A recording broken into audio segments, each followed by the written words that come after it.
Okay, so after a long hiatus, I'm back with tutorial number 16. You'll notice I've changed the name of this whole series to Joe Schmo's Actionscript School. And I think that, as I mentioned early on in some of the tutorials, I think that reflects better what this is all about because, just to reiterate, I don't have a programming background in college or anything like that. And I think that gets the point across about what my style is. Just coding for the everyman. That's the way I like to think of it. So this tutorial is going to be a direct continuation of the last tutorial, which was the shooting gun with a timer. There's the introduction of the timer class and how to work with that. But we're actually going to get rid of the timer aspect for shooting the gun. We are going to use a timer for adding enemies to the screen.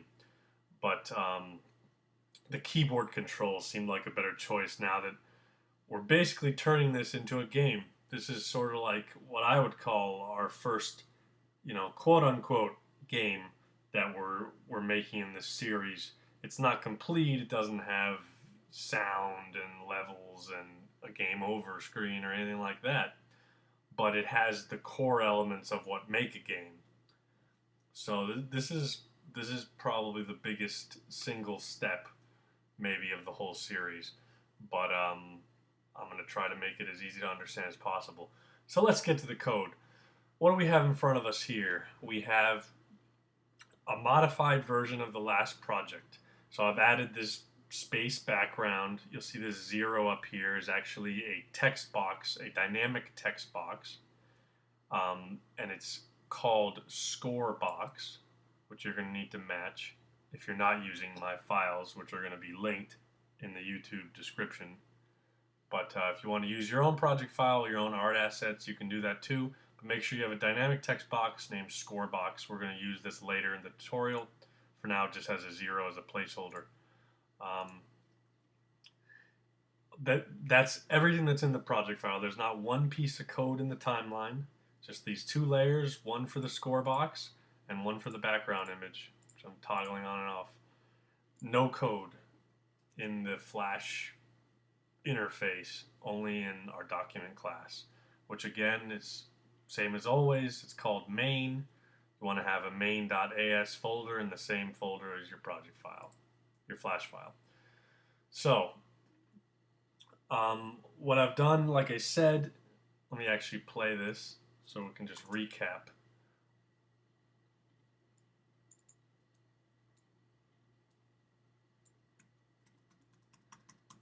So this is what we have. Instead of using the mouse to make the gun fire, I'm using the right arrow key, which I'm gonna briefly go over. You can go back to my keyboard control tutorial. I forget what number it is. It was pretty early on, and that'll explain in more detail how the keyboard events work. I don't want to be too redundant for people that have seen it. So that's the only difference is. But what we're gonna do, by the time we're done,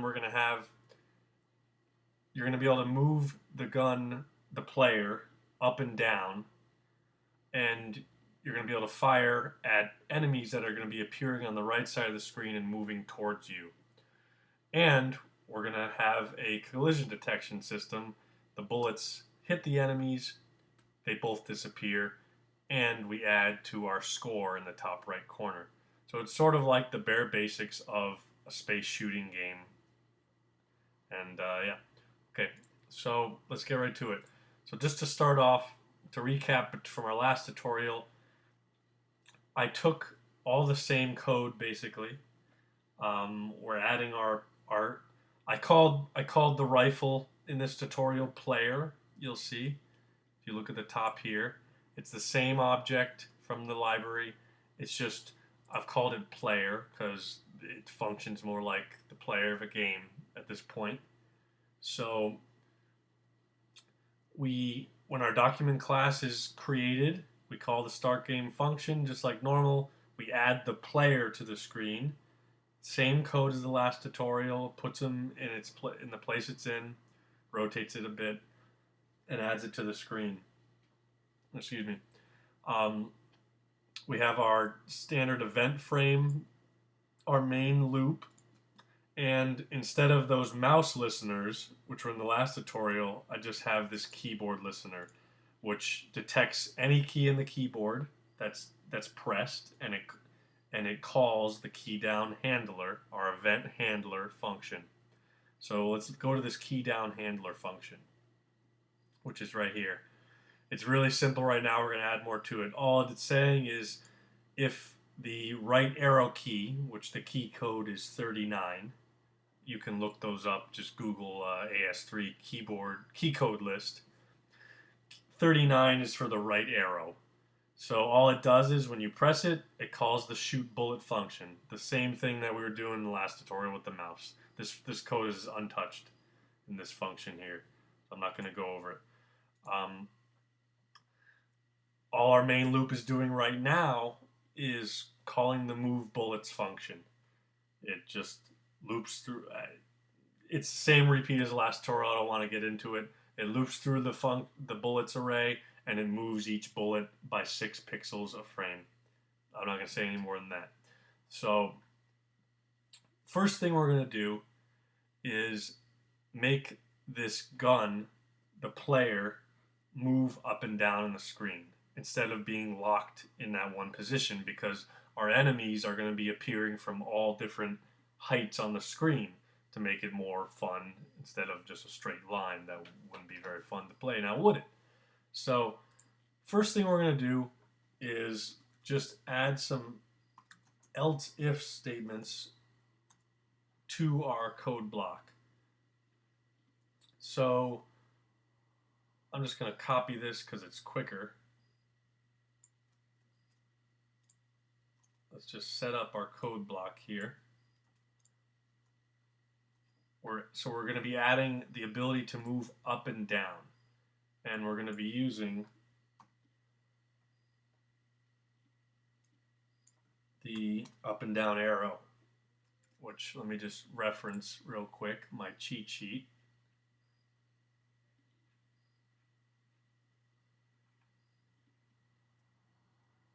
"38" is to move up. Okay.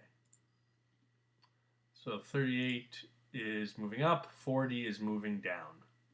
So 38, the up arrow, is gonna. So all we're gonna do is say player y minus player y minus equals 15. We're modifying the rifle's y coordinate by minus 15. And remember, y works funky in the way that lower numbers move you up the screen and higher numbers move you down the screen. So the up key is gonna modify our player's y. It's gonna move you up 15 pixels. And now we're dealing with the down key, so we're gonna do plus equals 15. Now let's check this out. Make sure I got my up and down right. Yep, so I am now pressing the up key. As you can see, we're going to need to do an extra addition of making sure you don't go off the screen. We're going to get to that. But I'm now pressing the down key. You get the point. So I can move up and down. And I can fire at any different height.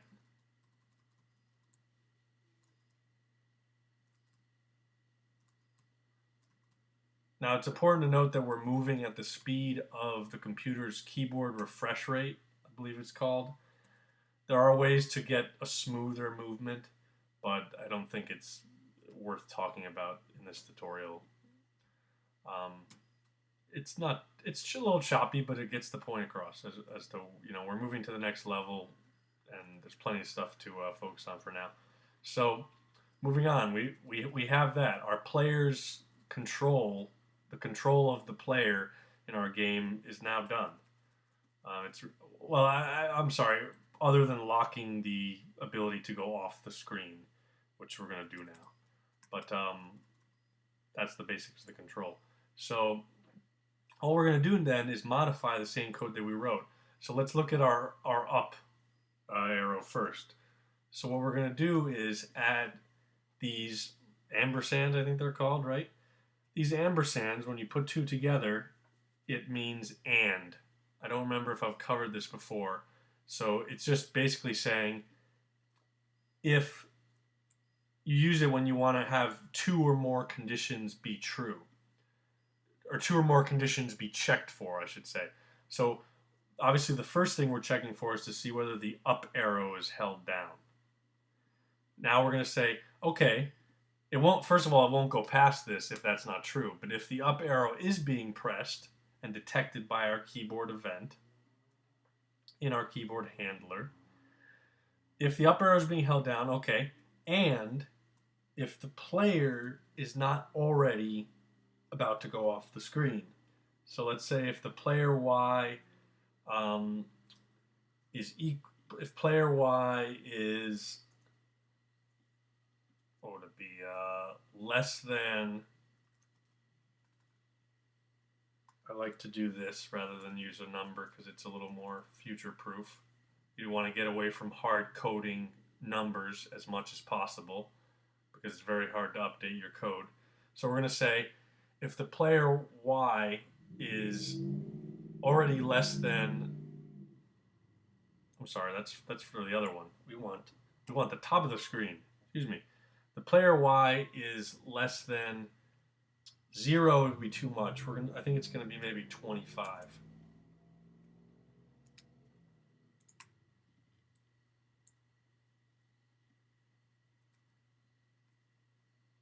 And the player Y is less than,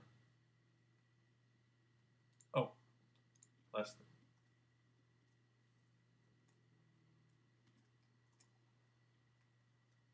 Greater than. Okay, so 25 stops me there. That's a little too high than I want to go. So I think we're probably going to do 40.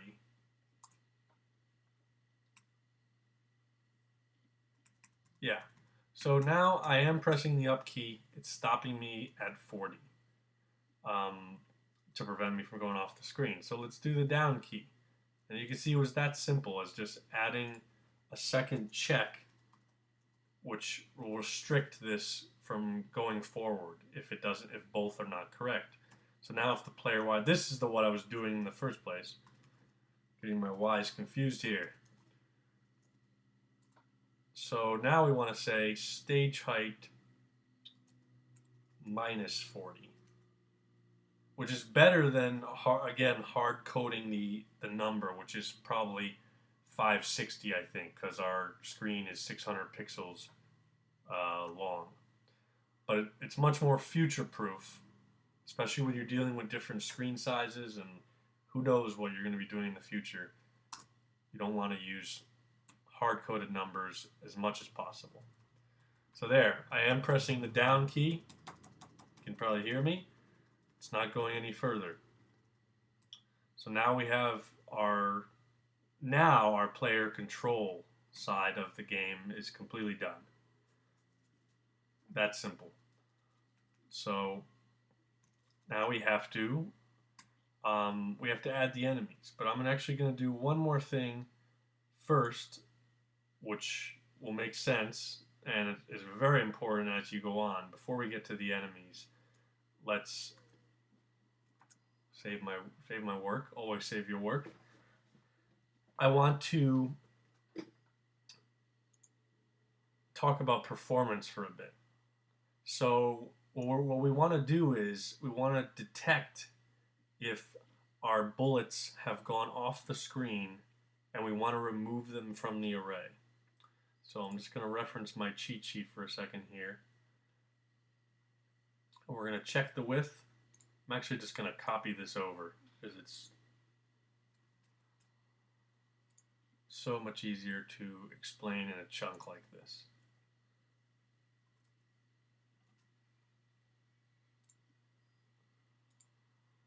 Okay, so we're putting our if statement, we're adding an if statement here. And you know what, I'm also going to uncomment out this trace statement so you can see in action what's happening once I play the movie. So we've added this into our function that's moving the bullets. So again, when you press the right arrow key, you're going to fire a bullet. You can see here, key code 39 is pressed, shoot bullet.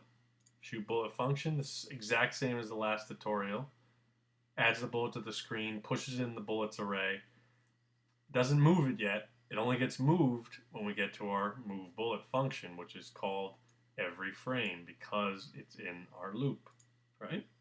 So, take a drink, excuse me.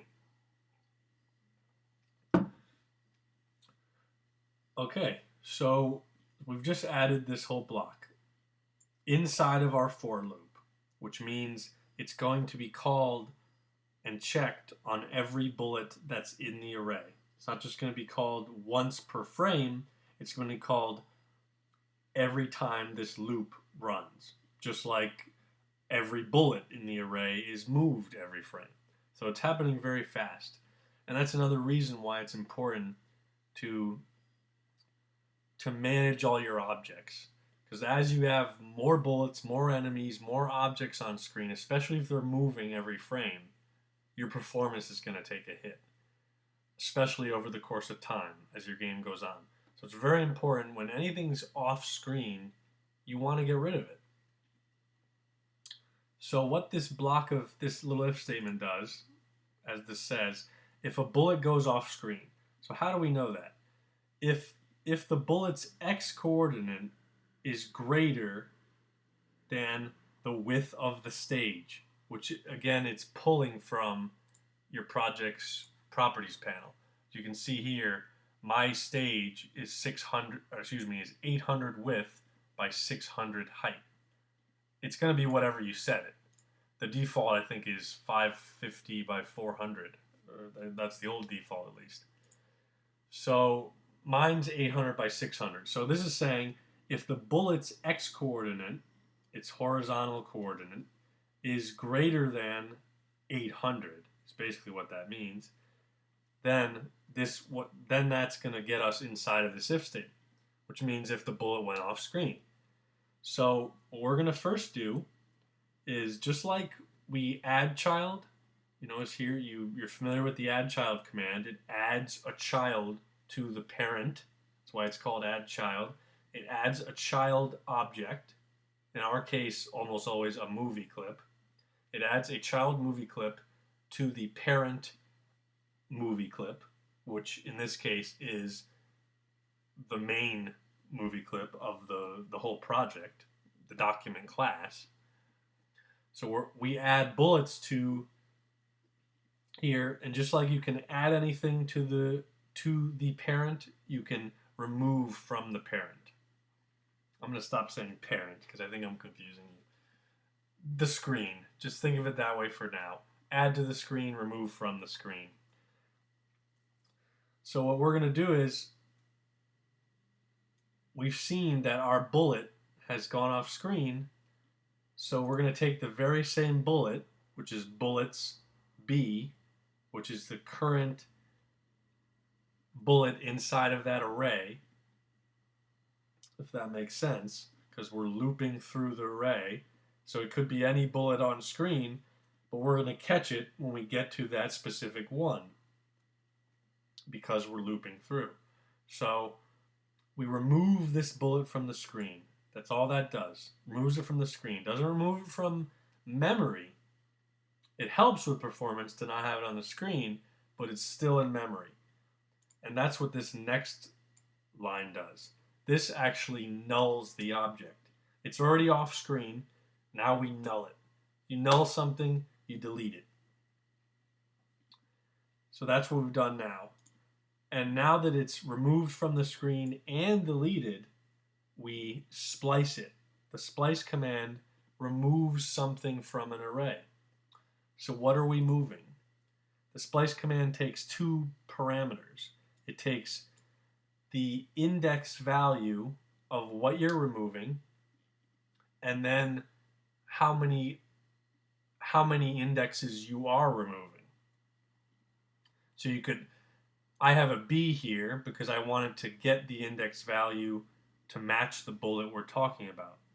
So if you remember back to our old array tutorial, the array actually looks, the index values are actually 0, bullets 0, bullets 1, bullets 2. You would have incrementing numbers inside this bracket. So we're talking about the current bullet, which is B. So we're going to splice B, and then we only want to take out one object at a time. So this is going to be a 1. So again, you're splicing where are you starting. That's basically what this is where are you starting in the array. We're starting at B, and we're only taking 1. We don't want to get rid of 10 bullets because 1 has gone off screen. That wouldn't make sense.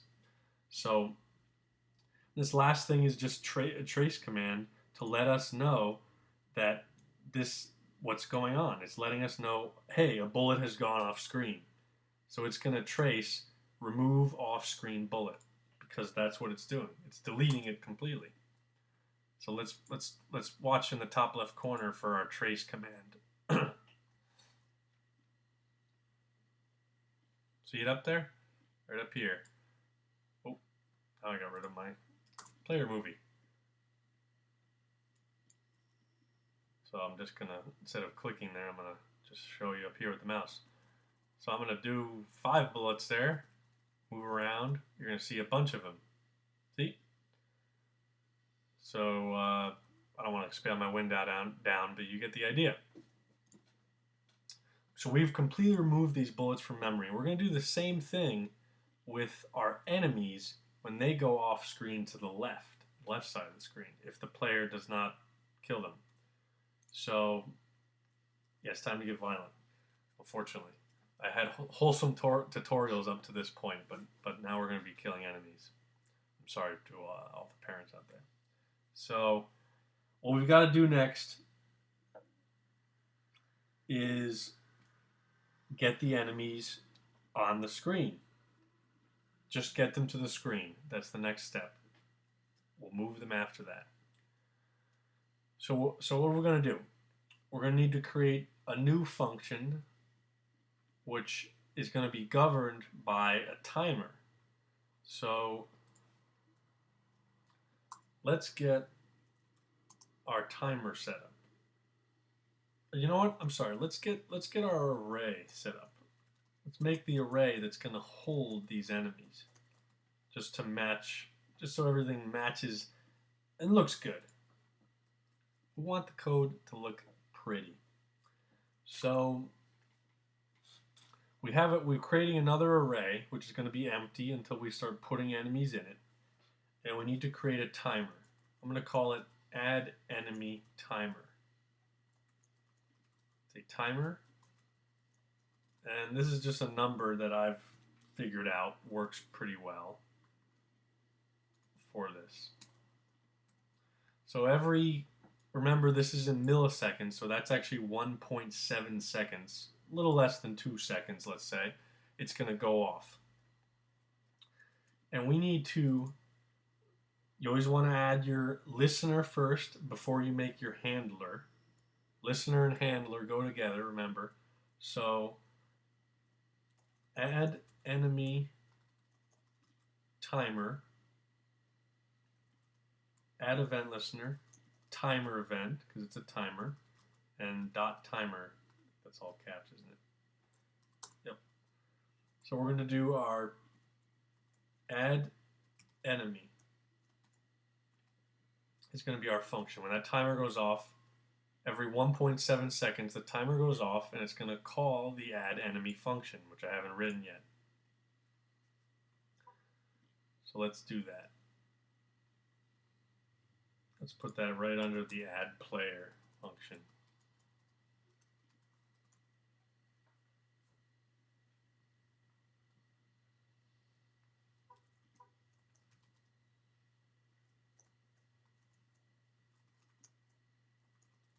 This function, remember, it's going to take one parameter. It's going to take a timer event. So that's why it has to match here.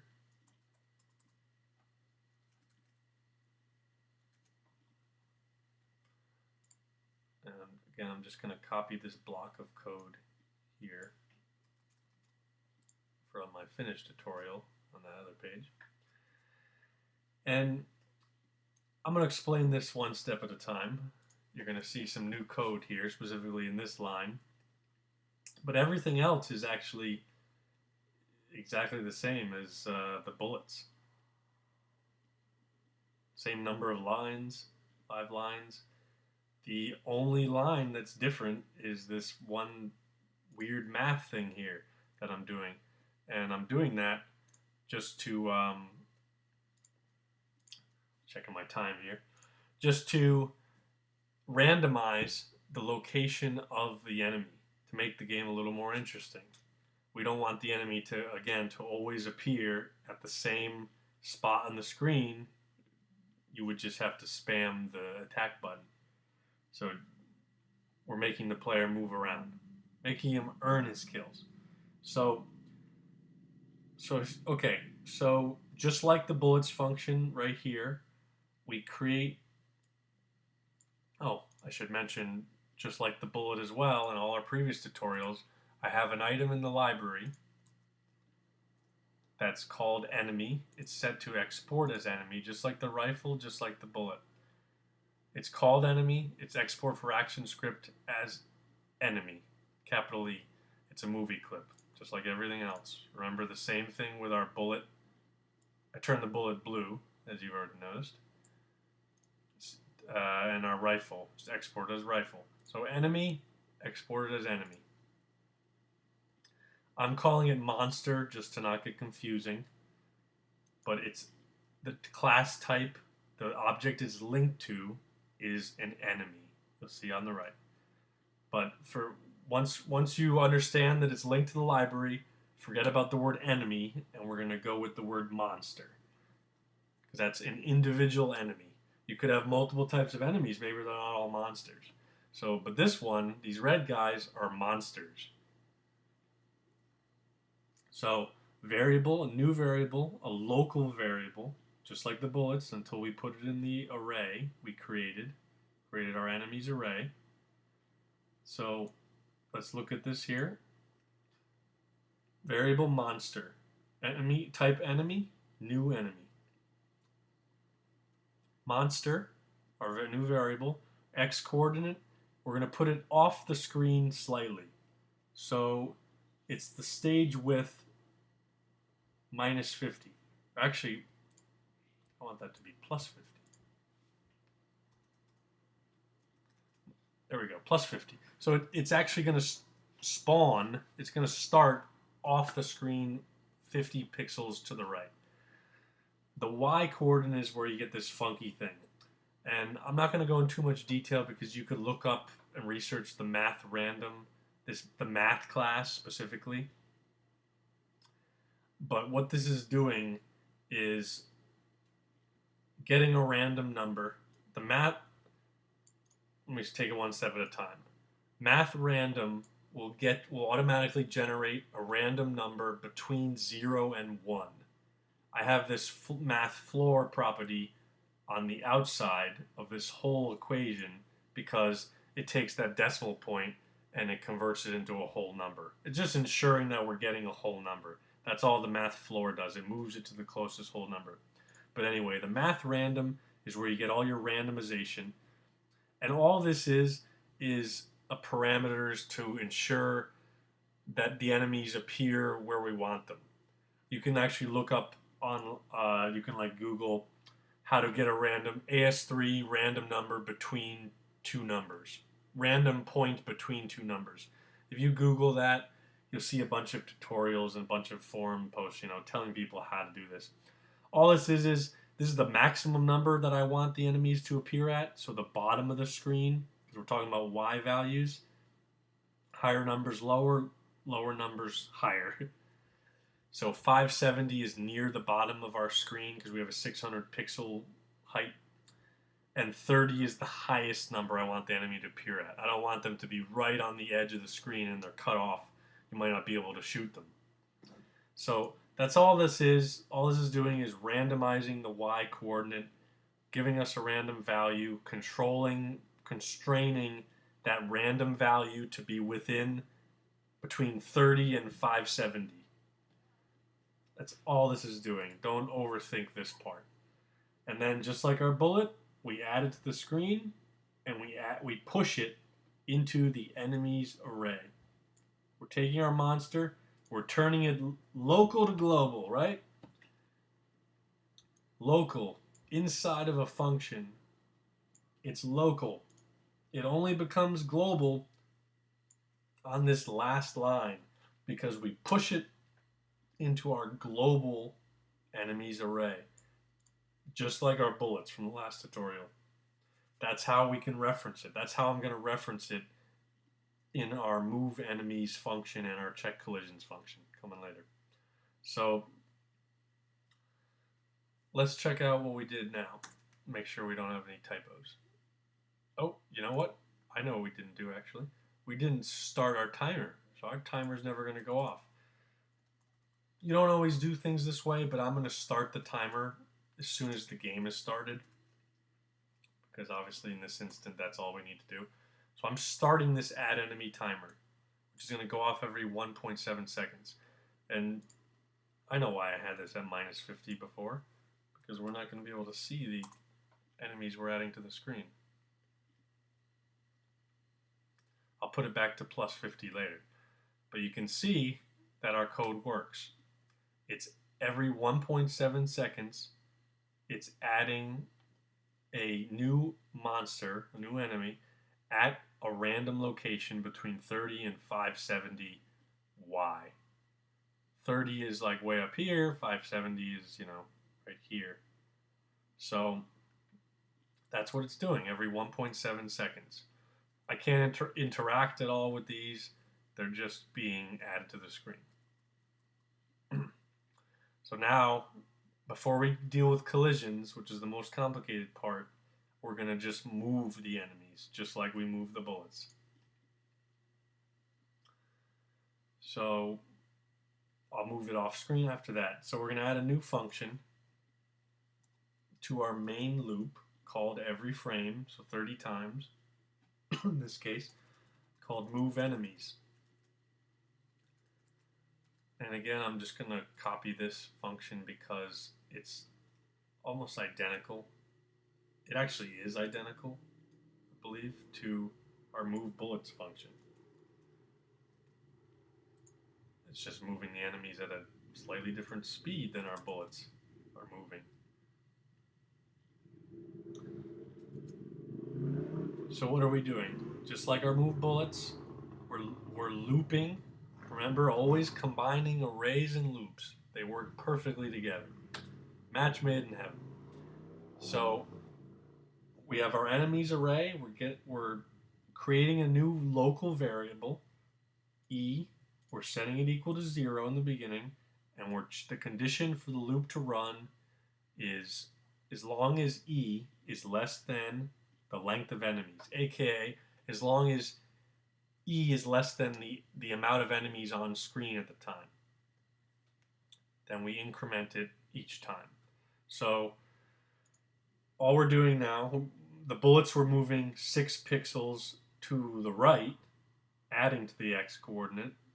Now that since the enemies are going to be moving to the left, we're moving 3 pixels to the left, minusing the X value. Remember, they start at the right of the screen. They're moving left, the opposite of the bullets. And we just have the same code. I've already done this. It's the same exact concept, the same exact code, just with a different array name as the bullets. We're checking if the enemies have moved off screen to the left. So now we're going to check to make sure this works. So we'll see if it works, we'll see our trace statement remove off-screen enemy. So if the enemy didn't get shot by the player, we're going to remove it so it doesn't stay in memory and doesn't hurt our performance and possibly make the game crash over time. Same code, remember, just to reiterate real quick, remove child from the screen. Just removes it from the screen, that's it. Then nulls it. This actually deletes it from memory. It may not get cleared from memory, but that's another thing. There's a thing called the garbage collector. It's your best friend or your worst enemy, depending on your game. look up the garbage collector, learn how it works, learn how to control it. But the point is, the null command gets it ready to be collected by the garbage. It deletes it from the game for all intents and purposes. After it's deleted, we splice it from the array. We splice which one? The one we're talking about, the current one. Enemies E. E and only one. Only want to remove one enemy because that's the only one that went off screen. So let's see if it works. We should see our trace statement. Okay, we've got moving enemies, right? They're moving to the left at a standard time. First one's going off. Right up here, you can see. Second one going off. Third. Fourth. Fifth. And so on. So I can't interact with these guys yet. That's the last and most complicated part. Well, the score's last, but you get the point. So we've got enemies spawning. Every time that timer goes off, every 1.7 seconds, they spawn and they move to the left. I'm actually going to move them back so it looks better. Doesn't look like they're appearing out of nowhere. I'm going to move this back to what I originally had. Just so you can see. There we go. They're starting off screen to the left. So they don't appear from nowhere. Okay. So now that we're clean, everything's being cleaned up. Our bullets, our enemies, as it gets fired, as the enemies reach the left side of the screen, they're all cleared. We have an efficient game. The performance is the best it can be for our project. There are ways to improve it further, but it's really advanced and it's not the scope of this tutorial. So next is the fun part. What makes this a core element of any game is detecting collisions. So we're going to do that. So when the bullet touches the enemy like it just did, they're both going to disappear. And later the score is going to go up. But for now, you won't see that overlap because we're going to have real collision detection, which you saw briefly in an earlier tutorial, but that was ghetto version. This is the real collision detection. One of the 2 or 3 ways, main ways to do it. The easiest way. But it works for most games where you have square-like or round-like objects. So what do we want to do next? We want to add a third function to our loop called check collisions. Check collisions. I'm just going to copy that text.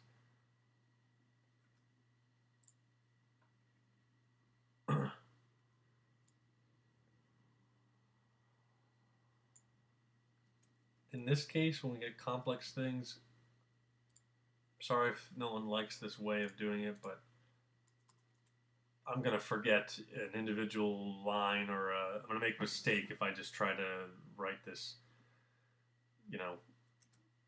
It's going to take longer. So in the interest of time and keeping the tutorial as concise as possible, I'm going to copy and paste this in, but I'm going to explain it very carefully. So this is something you haven't seen before. It's a more advanced version of what we've been doing. Why is it more advanced? Because it's a layered loop. So in order to check collisions properly and to make sure you're not missing, because remember, if you miss one collision, it could ruin the game, especially over time. As more things get added, the game would look like a piece of garbage, right? So we have this check collisions function, and again, it's being called just as often as our move functions are, once a frame, because it's inside of our enter frame loop, our main loop. Just keep that in mind. So every frame, we're checking for collisions. And how are we doing that?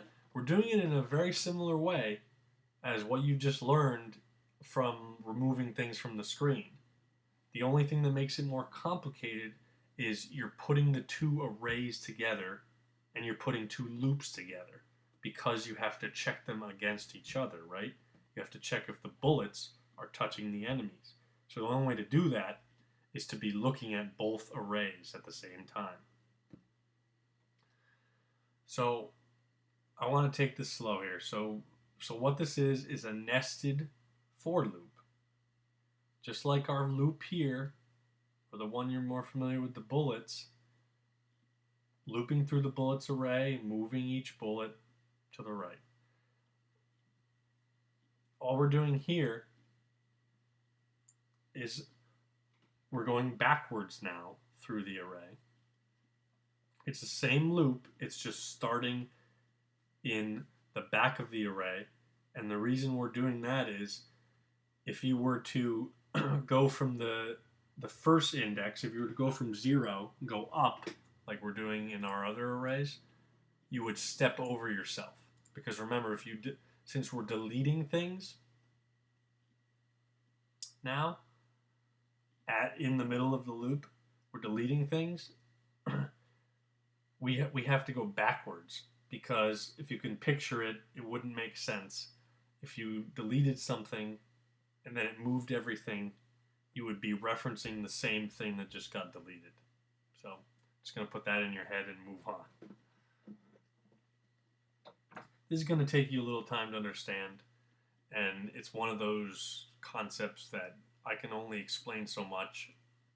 I do try my best. So we have this for loop, this nested for loop. Just take it one at a time. This top one is the bullets. The bottom one is the enemies. So every time, it's almost like, I don't know a way to explain it, but since this loop is inside of, since the enemies loop is inside of the bullets loop, actually for one bullet check, it's checking all the enemies. Then it's going to the next bullet, checking all the enemies, etc. Because it has to, because any bullet can interact with any enemy, not just, one or one. They could all touch each other depending on what, where the player fired them and where that enemy is on the screen.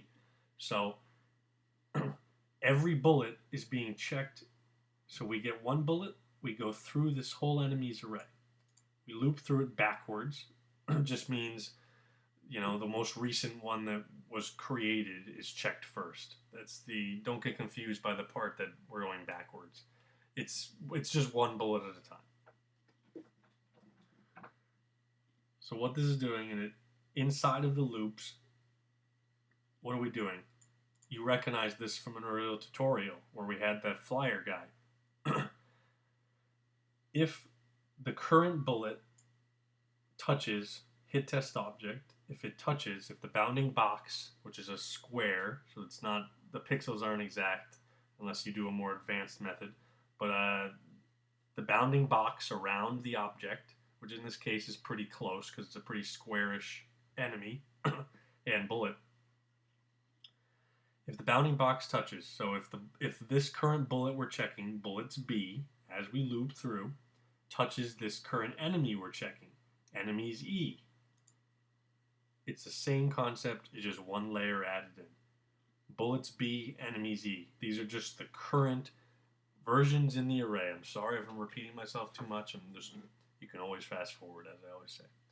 So, bullets B touches enemies E. Then we get inside of this if statement, only if that happens. And all it is the same thing we were doing if they go off screen. First, we remove them from the screen.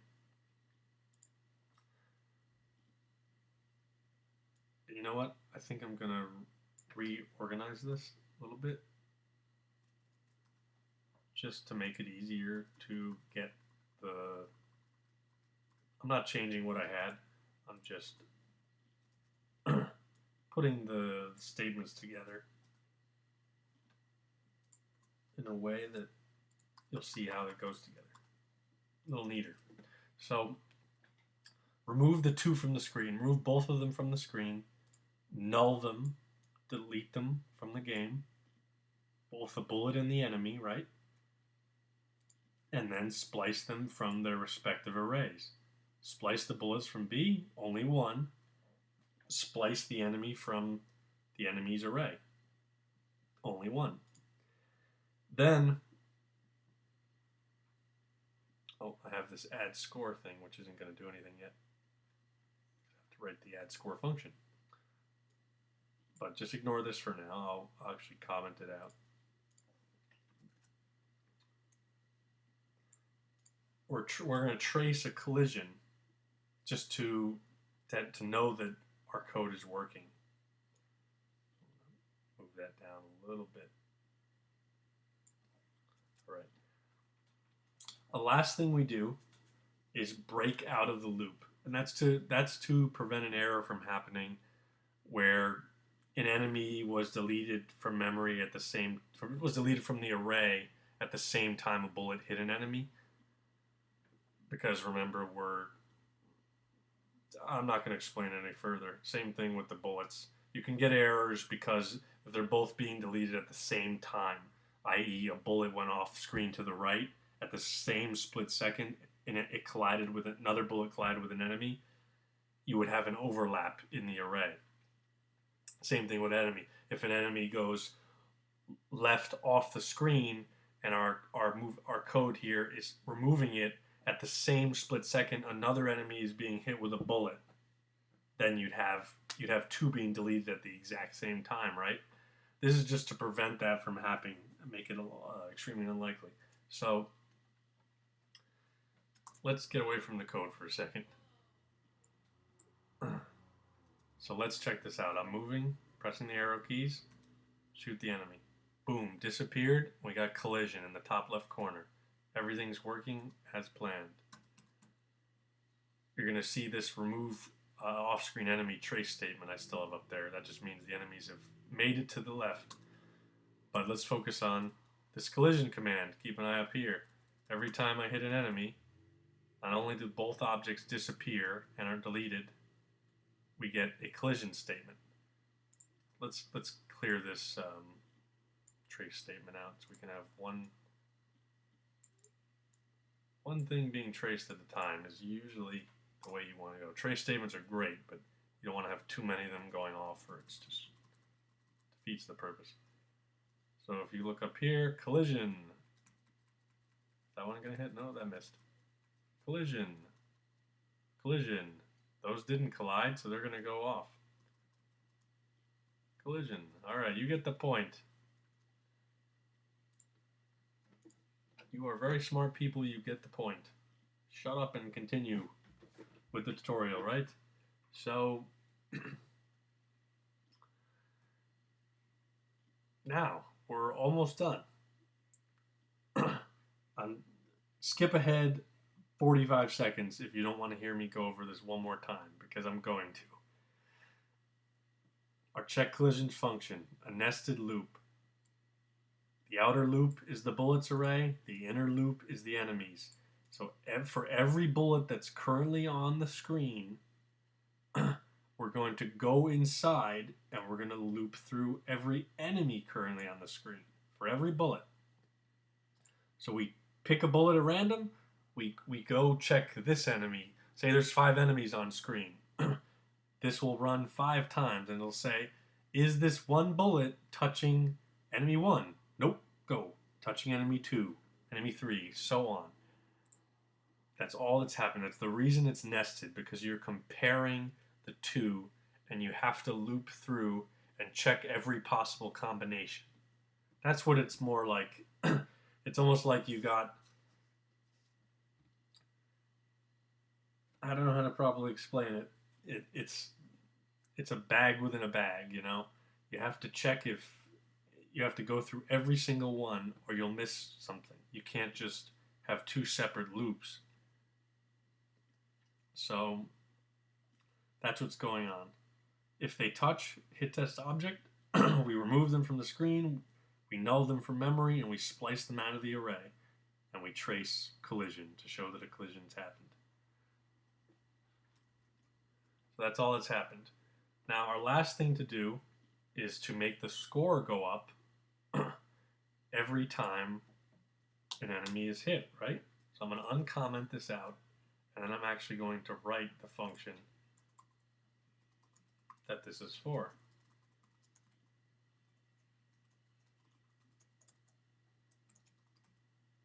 Remember, the void command again is just a little performance thing to tell the function we're not returning anything.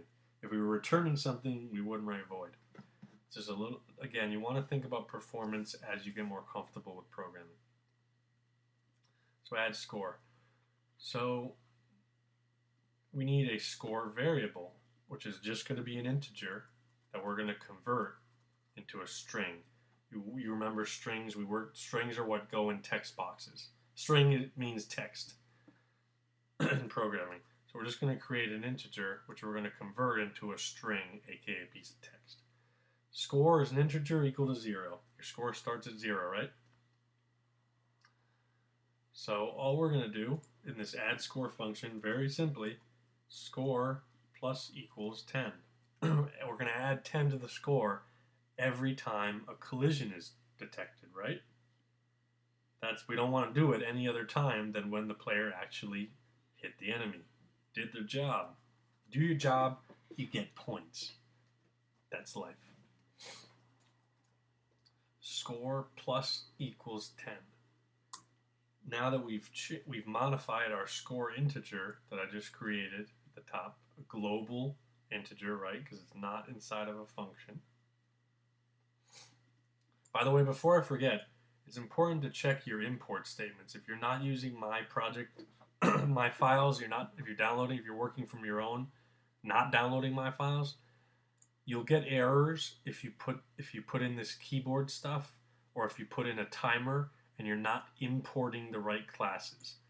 The new versions of Flash will usually do this for you, but I don't know what versions you're using. So make sure these import statements at the top of the package, make sure they match mine, or you will get errors if Flash hasn't done it for you. So now that we've incremented, we've added 10 to our score variable, we want to go back and remember, just like the old, on the layer here in the timeline, I have this one dynamic text box, and it's set to, as an instance name of score box, right? So I'm just going to copy that. Score box, capital letters for both words. So I'm going to say score box text equals, I can't just say score, because you'll see what happens, because you can't put an integer. What do we get? We got an error. Error 1067. Then this error type, which is very common, this is a reason, by the way, before I get on too much of a diversion, why, to me, Actionscript is more advanced, more professional, and better than JavaScript, because it enforces you to declare a type. Oh, it doesn't 100%, right? But let me rephrase that. Good Actionscript programmers, it allows you to, and Actionscript encourages you to type all your variables. You get this 1067 error, whatever, I'm not going to go into that. What it means is you're putting an integer into where they're expecting a string. So remember, our score is an integer, and text boxes take strings. They take words, right? So what you have to do, there are two ways to do this, but I'm just going to do the basic one. You have to typecast it, I believe it's called. You have to type it as a string. So you're saying a string score. So it's converting the integer into a string. Let's see if this worked. Boom. Our collision's happening. Our score went up by 10. Well, that was a close call, so you didn't see the bullet, but you get the idea. 40, 50, 60, 70, 80, 90, 100.